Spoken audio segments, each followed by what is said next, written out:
although people are getting to the idea that consciousness and spirit are really important, they're not properly applying that in terms of the history of what's going on here. And I was having this conversation with somebody recently, and a major part of my work is the mystical principles, the metaphysical principles, if you don't like the word mysticism, from the ancient world, from the ancient earth world, and how they are still very central to modern life, but are now largely hidden.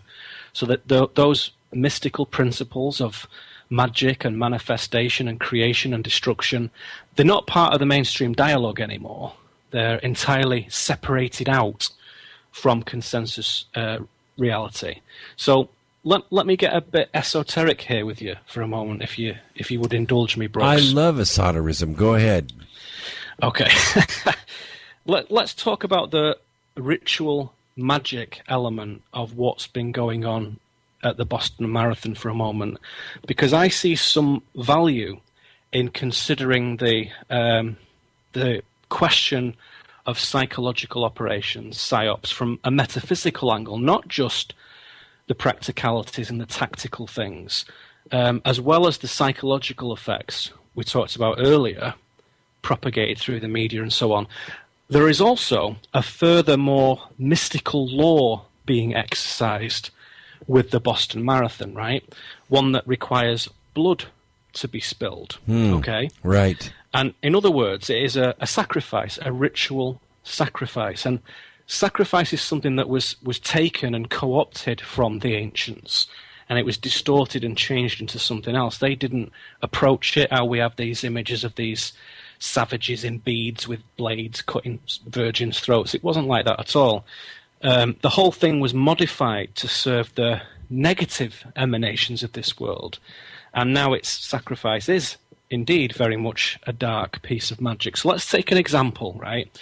And to approach this in the right manner, I just need to set the scene here for a second. So let me propose a scenario for you to think about, okay? So let's imagine for a moment that we're going to conduct a piece of serious reality engineering, right? We're going to intervene in the usual regulated flow of consensus reality, and we are going to make something very particular happen in accordance with our will. We are going to create a specific kind of situation and manifest it into the construct, right? And we're going to achieve this by creating an analog, a template, right? A piece of ritual theatre that will simulate the real thing that we actually want to manifest. And let us say that in our magical operation to do this, there are three elements, right? Three buildings, in fact. So picture this.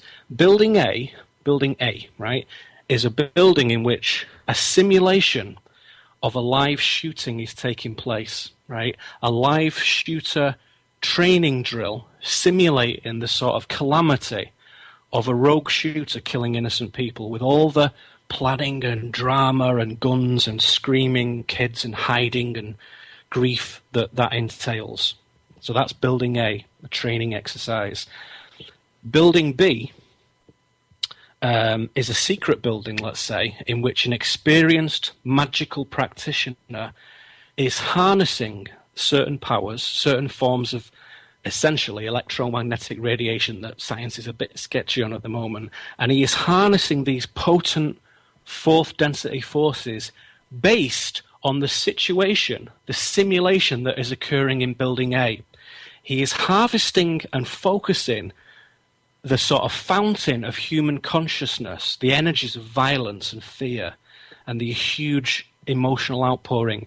He is taking those real forces and transferring them into the outside world, outside of the simulation and into the real. So finally, we have Building C, in which the events of Building A begin to transpire in reality. People kill people for real. And it could be that Building C is totally unconnected with Building A. The real one is unconnected with the simulation. They may have nothing to do with each other at all. Or it could be that Building C is pre-selected. Both are possible. So do you see the dynamic there? Do you see the magical principle there? Do you get the magical orchestration from within Building B? That's where the sorcery takes place. That's what makes the connection. That changes the reality. So there's this kind of micro-theatre simulation being played out in Building A, and they're taking that pattern, charging it with real emotions, and manifesting it, apparently, spontaneously and randomly, into another location nearby. No strings, no evidential trail, no logic to it, and it's beyond the mind of the mainstream man. And this is a very old, traditional magical operation, and I see that there's a connection there with Boston. Sure. But it's a broad analog, because in Building A you have this spiritual creation where you have at least imagined or at least pictured some relationship or some concepts. And then in Building B, you physically create that by putting energy behind it and manifesting it, investing in it, putting the pieces in place so the possibility becomes much more imminent. And in Building C, you actually have the occurrence take place. But, what we need to do as a society, as individuals, is to realize that we have abdicated our responsibility in Building B to someone else. Well, that's right. And that, for me, that 4D sorcery aspect of this, as I say, has equal importance to the 3D sort of tactical aspect. And, we can't fully comprehend it. Most people think it's fantasy, that sort of thing. But if you only play private investigator and conspiracy researcher, as the media would have it, you will come to a dead end. You will ultimately draw a blank. And equally, if you just think about the philosophy of it, you'll also draw a blank. Sure. What we have to do is both. We have to educate ourselves to be philosophers and scientists and mystics and tacticians if we have to have any real sort of penetrating perceptions here. And if you want, just by the way, the satisfaction, this is quite important in a way, if you want the satisfaction of having to think that there's some sort of karmic payback for the negative magic and the negative sorcerers involved in this, let me tell you, the universe never allows anyone to get away sort of scot-free from such things. It might appear that they do. They might walk away laughing and rubbing their hands and, going undetected by human authorities. But on another level, there is an indebtedness that will not go away until it is paid in full with interest. So they know that. And there are sometimes even, and this is very odd, but attempts to take another human soul and try and offload the karma onto that soul. And this, in certain areas, is called the law of restorative harmonics, and they put it onto them. But such things, whilst they appear to have an immediate effect, they don't really. It just makes matters worse. So negative magical rituals cannot be sprayed liberally around. It has to be very specific, very concentrated, and very carefully calculated. You can't really, just do it willy-nilly. And you cannot also, and this comes back to what you just said, Brooks, you can't do it to someone without their free will. So it's much easier to get away with stuff by garnering unconscious support for this collective destruction. So ask people if it's okay to kill each other legally, as we have agreed to do so in Britain and Europe and America, and then go ahead and do it. So ask people, is it okay to throw away the constitutions and the principles and our abiding guidelines of natural human law, and instead just accept a bunch of crooks running the show? Is that okay? And we said, yes, it is okay. Yeah, we did. We allowed the federal government to conscribe our state militias, stick an extra patch on their shoulder, put them in an airplane, send them to a foreign country, and tell them to kill, instead of helping Americans during times of tornadoes and floods and hurricanes and fires and earthquakes, which is what the National Guard has traditionally done for 375 years. And the individuals that signed up for the Weekend Warrior program, 2 weekends a month and 2 weeks in the summertime, ended up serving full-time as warriors, not what they signed up to be, and instead of bullets or tanks or gas or exposure getting them, suicide got them. Yeah, that's very true, and that was a very startling statistic that has been brought out in recent times, isn't it? That more people are offing themselves, if I can put it bluntly like that, than are being killed in actual live theatre conflict. I just wanted to cover one more thing briefly related to the Boston Marathon event. I made a little note on a post-it note here, and I forgot to mention it.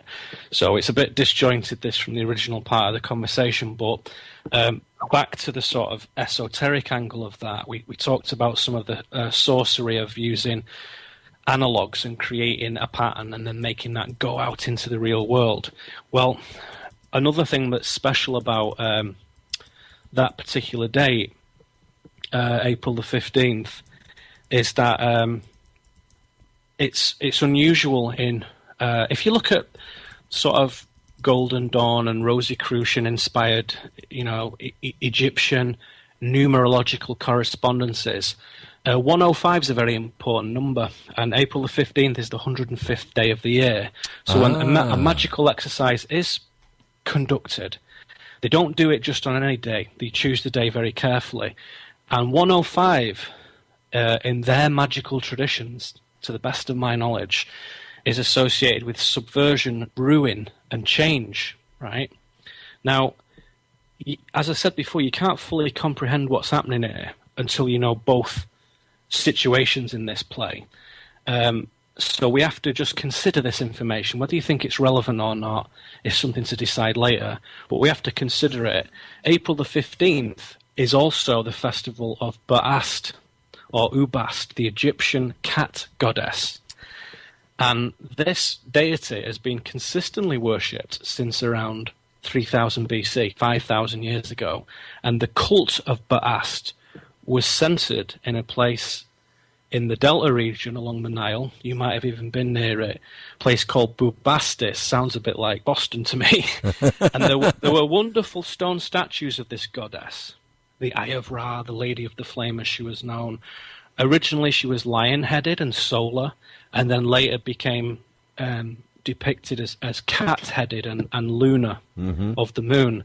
And the stone that we have today, alabaster, is named after this deity. But she was considered as, and this is the key bit, the defender of the pharaoh. That is, the defender of the empire. And so the festival of Ba'ast is to defend the empire. And every year, in times gone by, on festival day, thousands of people would gather. There would be music, song, dance, and sacrifice. And Ba'ast was central to this, and blood would need to be spilled to be given to this goddess. And so anyone who has done their esoteric homework, we all know that Egypt is incredibly important to understanding the hidden political maneuverings here. It's not just some old-fashioned weird stuff. It's absolutely vital that you understand Egypt and the last few thousand years of it. And in this sense, it is not such a stretch to say that the blood spilled at the Boston Marathon was a sacrifice to Ba'ast in this magical sense. I'll throw this one in as a little, this is more of an esoteric curiosity, quite frankly. It was also the day of the Boston Marathon that 101 years ago the Titanic sank. So there's a little point of interest. And so, depending on how seriously you look at this, you have to take all factors into account. And as one of my heroes, Sherlock Holmes, although he is fictional, but based on a real guy, although Holmes was meticulous about details, he said, when you're investigating the essence of a thing, you have to take into account all the details that seem utterly trivial, all of them. And some of them you may indeed drop and say, actually, that's not relevant, let's get rid of it. But put all of them in at first, put all of them into that crucible.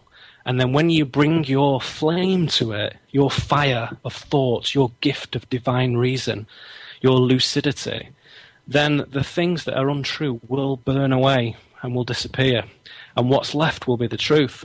So we should never be afraid to throw in, seemingly unconnected things or things that are distant. So knowing a lot about pagan philosophy and pagan spirituality from Britain, April the 15th is also the beginning of the Willow Moon, which is a celebration of the willow tree, which is a very important magical plant, and it is a tree that its power is associated with enchantment.